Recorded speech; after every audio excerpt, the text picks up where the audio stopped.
Without a king, there can be no kingdom. Hi, I'm Esmery from Flourish Inside Out. Today I just want to drop this nugget of wisdom that the Lord shared with me last week. In Matthew 12:25, Jesus says, any kingdom divided against itself will be brought to desolation.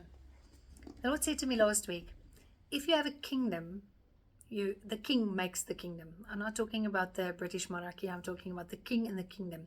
It's not the queen and the queendom. It's the king and the kingdom. And I'm specifically talking to married women at this point to say, I grew up in a house where my mother said, treat her like a queen and she will treat you like a king. But the biblical way is to say, treat him like the king, because a kingdom divided against itself will be brought to desolation. Without the king, there's no kingdom. And if there's no kingdom, there's no place for a queen. There's no purpose for a queen. And sometimes we have this upside down, and women want to complain about their husbands or say he should do this right in order for me to do it right.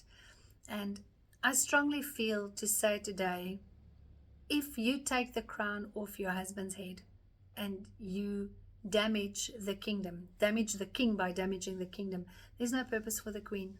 There's really no purpose for you to be there. And I know this is a controversial statement, but I believe this is something the Lord said to me last week, and it's something to pray into, and it's something to submit to.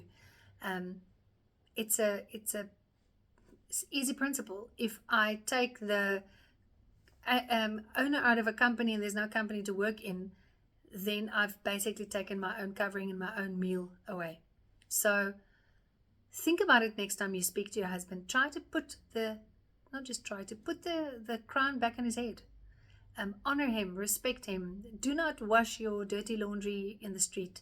Do not speak badly of your husband, because what you're ultimately doing is you are insulting yourself. If you're insulting your husband, you're insulting yourself.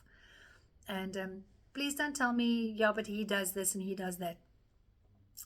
I believe that's another video. That's not the topic of today. Today is queens.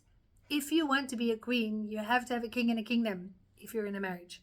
So treat your king like the king he is. Protect the kingdom so that automatically gets you into the role of the queen. Because without the king, there is no kingdom. If you feel I'm saying this too often, it's because some of you have still not heard what I said. Without the king, you don't have a kingdom. And it's not a queendom, it's a kingdom.